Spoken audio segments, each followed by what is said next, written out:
Hello everybody and welcome back to Picky Nomad. I'm in a brand new city today, in a brand new continent. Welcome to Bogota, Colombia. We're in South America. I came from North America. Before that I was in Europe. I hope you're following along on my journey because today we have something really special for you. I'm going to show you the top 5 most visited must-see sites and attractions in Bogota, Colombia and give you my take on them. A couple things you might want to know about Colombia. First of all, it's one of the most friendly countries in the world. I've been here a couple weeks already, and just like it was last time, you just feel completely welcome by everybody. Everybody's polite, everybody's nice. It's my favorite weather in the entire world, to be honest. It almost always feels like fall. I can wear a flannel pretty much any day. It's usually not even this sunny. The weather changes all the time, so wonderful, friendly people, wonderful weather. One thing you do have to keep a note, it's not the safest city in the world, so especially in the tourist areas, it's a little bit risky to be filming, so you might see me being a little bit more cautious than normal. So you gotta watch your camera, watch your phone when you're here in Colombia. Take a minute to absorb this view. This is pretty much the entire city of Bogota, Colombia. And this is my balcony from my Airbnb. $1,200 US a month for a 2-bedroom. You can pretty much see the whole thing. The downtown's a little bit that way. Straight dead ahead is the main park. It's called Bolivar, named after Simón Bolivar. It's basically like the Central Park. So I have a view of Central Park in the entire city here. So cost and quality is a really good reason to come to Colombia. Really excited where we're going today. So let's go. Let's take a look. Let's see what Bogota's like. This is our apartment building. Basically everything here has full security. So we gotta kind of pass through security checks even to get out, but it's nice because then you know you're safe, right?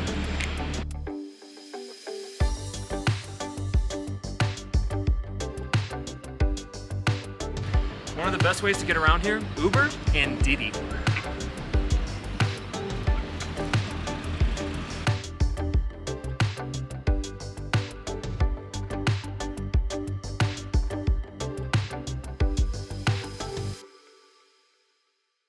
So now we're going to show you number 5, which is the Botanical Garden. The Botanical Garden is basically attached to the Central Park of Bogota. It's called Parque Simón Bolivar. So we've just entered the park, not the Botanical Garden, but the park. It's all right, you got to kind of go through a gate and security to enter, so it's kind of a weird feeling to do that to get into a park, but at least you feel a little bit safer. And here we are with the sign Parque Metropolitano Simón Bolivar. Supposedly it has a little lake and some beaches. Let's go take a look at what this Central Park looks like.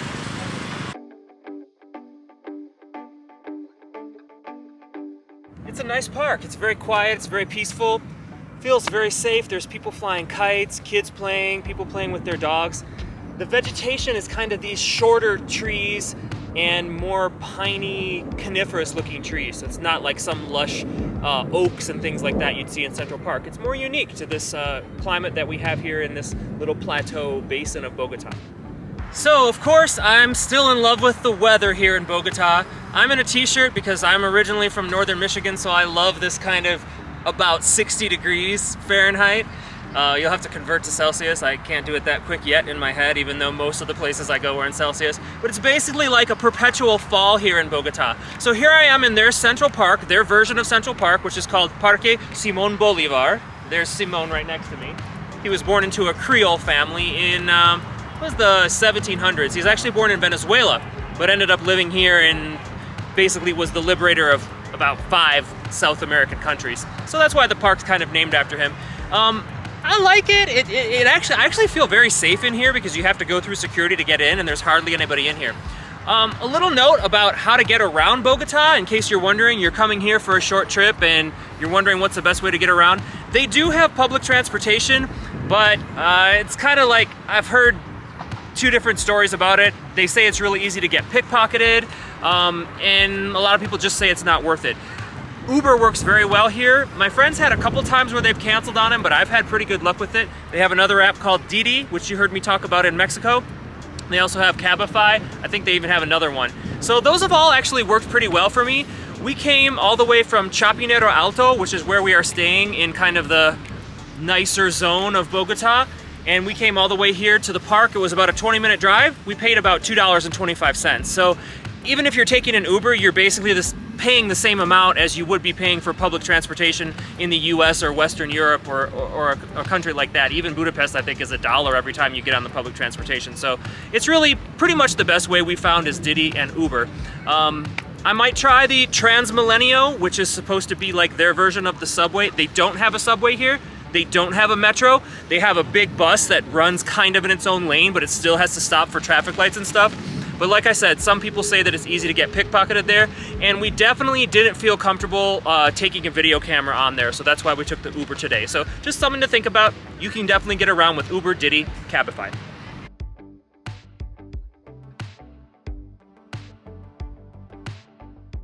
So I actually think it's really nice. It has everything you'd need. Nice running track on gravel, like not even broken up gravel, but nice dirt, so it's easier on your feet and your knees. There's a lake, a little beach. The only thing missing is a little bit of sun, but hey, it's Bogota.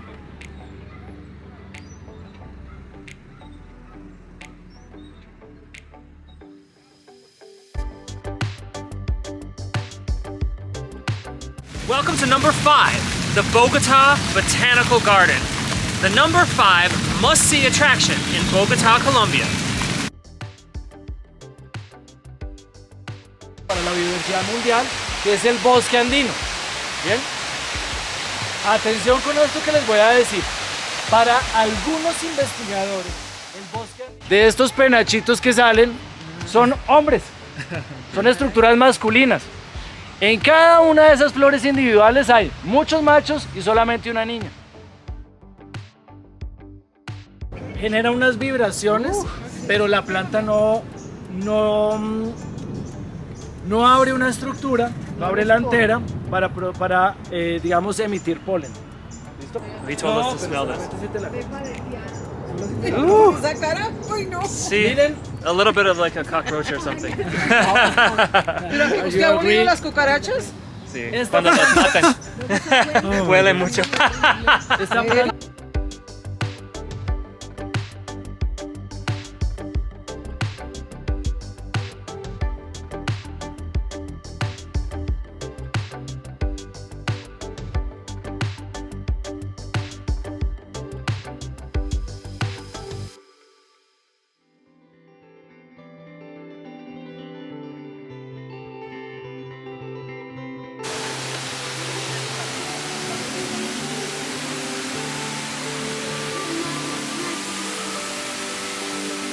Listo, ahora llegamos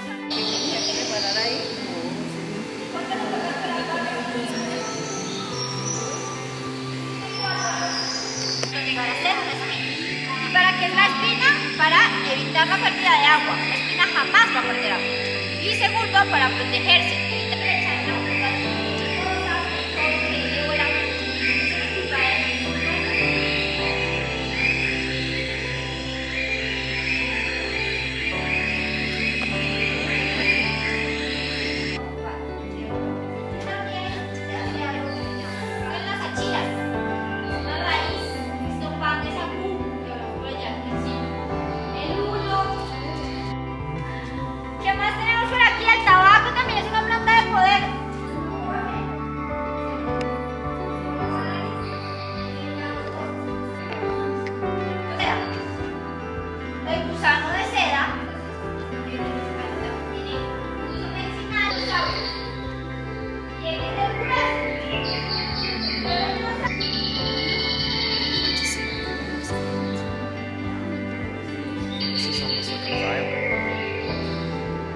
Violet and white.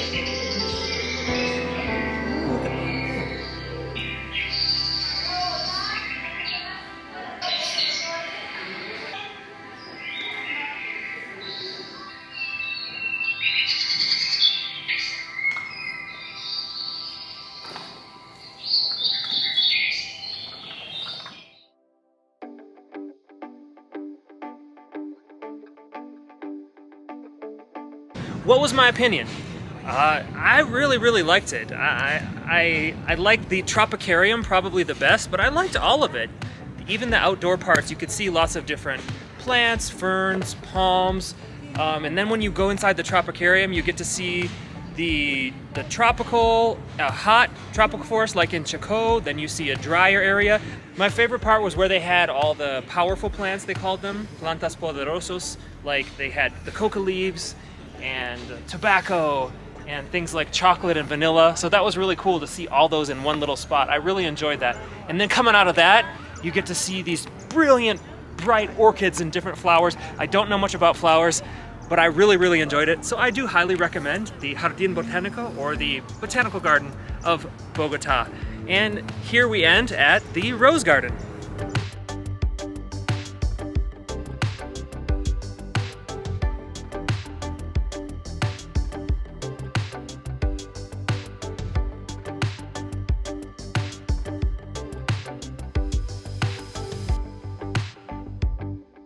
Some basic logistics and things you need to know. I would say you probably need about 3 hours. We gave ourselves only 2 and it felt like not enough. We did 2 tours in Spanish. One was an hour of the outside, one was an hour of the inside Tropicarium. And I wanted to linger longer. So I would say give yourself at least 3 hours to do both parts of the botanical garden. The cost is different for foreigners than it is for Colombians. So I'll give you the price for foreigners. The Colombia price is about half. For foreigners to see the whole entire thing, both the outdoor part, the regular botanical garden, and the Tropicarium, it costs about $3, a little bit over $3. Absolutely, definitely worth it. They said they had English tours at 1 o'clock, but we got here after 1 o'clock, so we weren't able to take the English tour.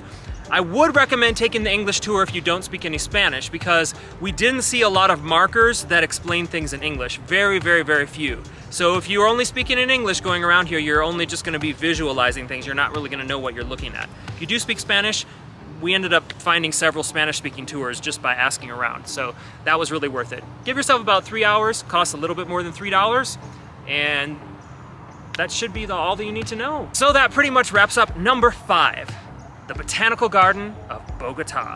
Thumbs up.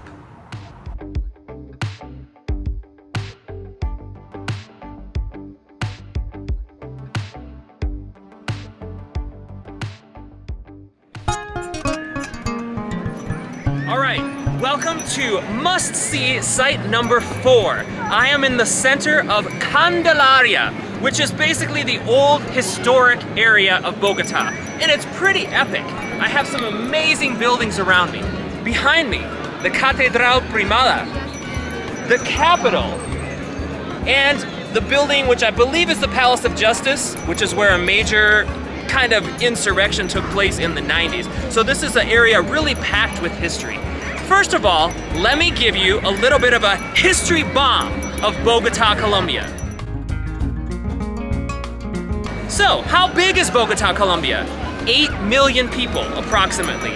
And it's 8,500 feet above sea level, which also contributes to its pleasant climate. It's not too hot, it's not too muggy, it's actually really nice.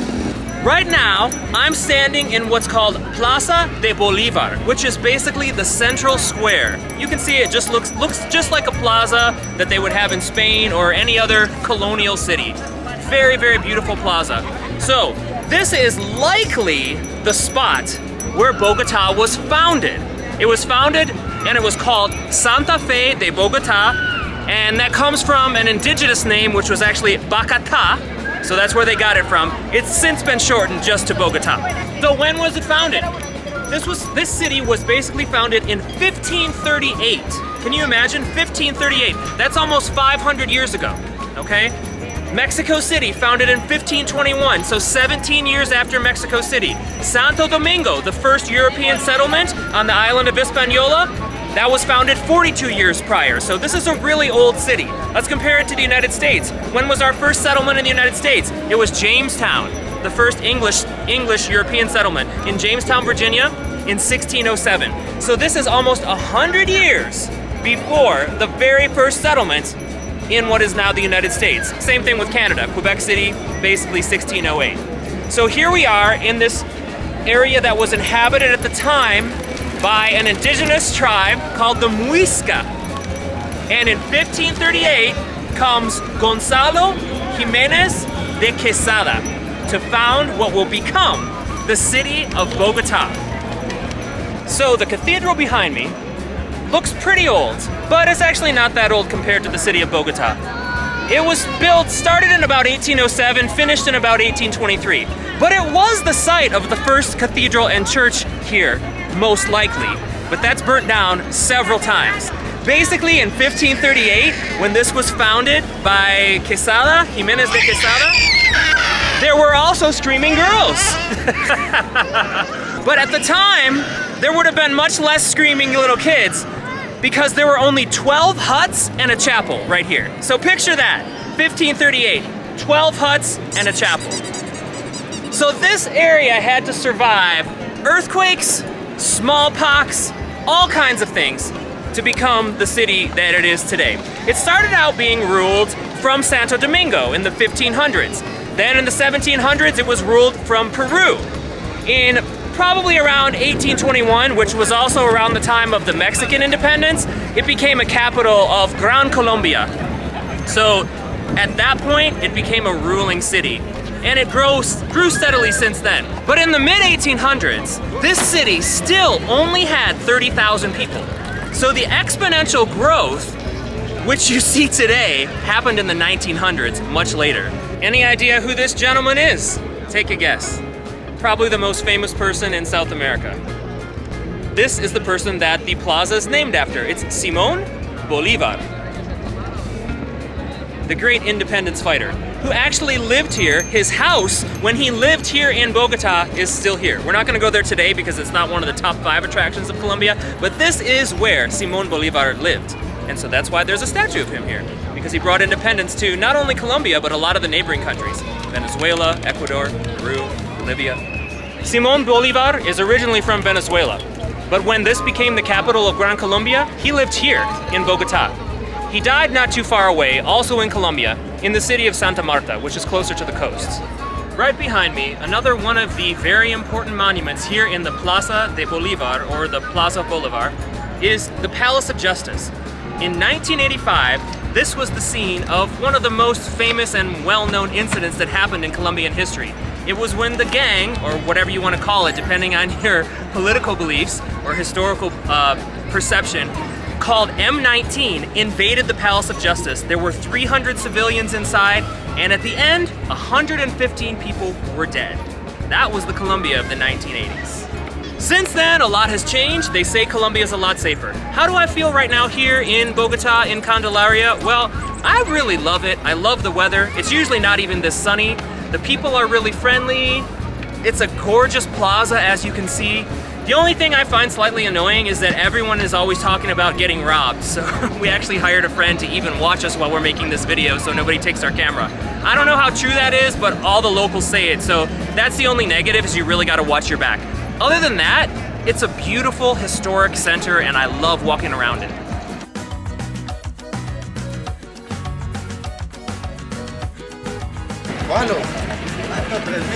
Delicioso. Oh my gosh, that's so good. Woo, those are so good. Todo. Oh. Sí, cualo. Oh my gosh. These are so good. In English, they're called mangosteens. I don't know where they're originally from, but I guess they grow pretty well here in Colombia. Ooh, it looks like an alien, but it tastes really good. It's very sweet. He put some lemon, lime actually, in it too. But fresh sugarcane juice, I mean, damn.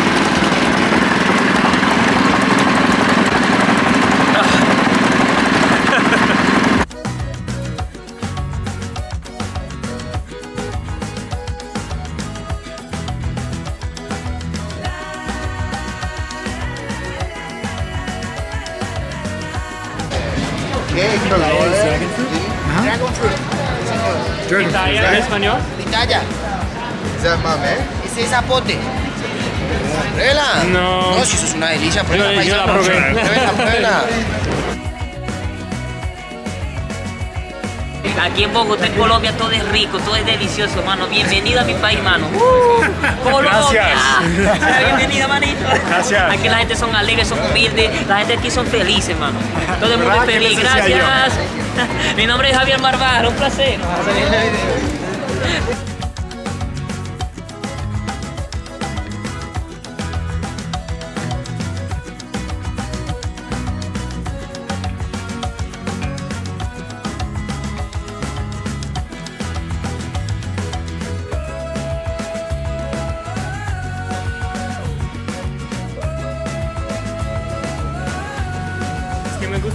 puertas y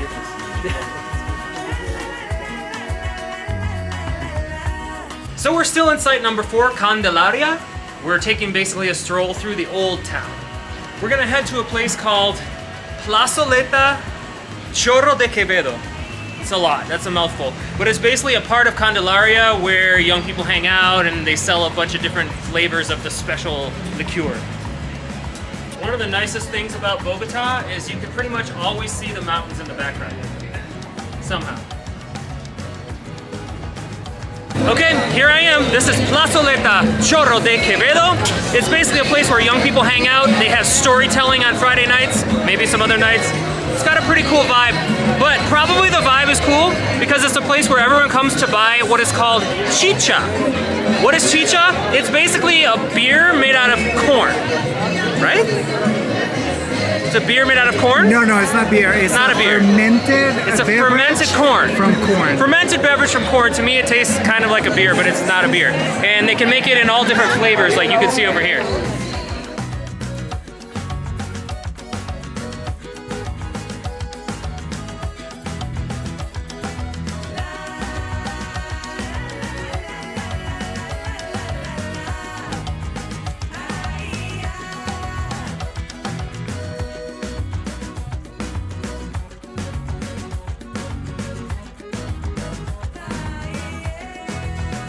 So this is the little passageway where it looks colonial, but also they sell chicha to you. So honestly, to me, it feels kind of tourist trappy, but it's one of the things that you have to do when you come to Bogota.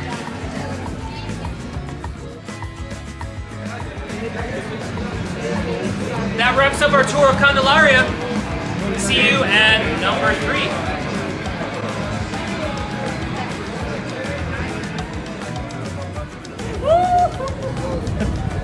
Bye, yellow.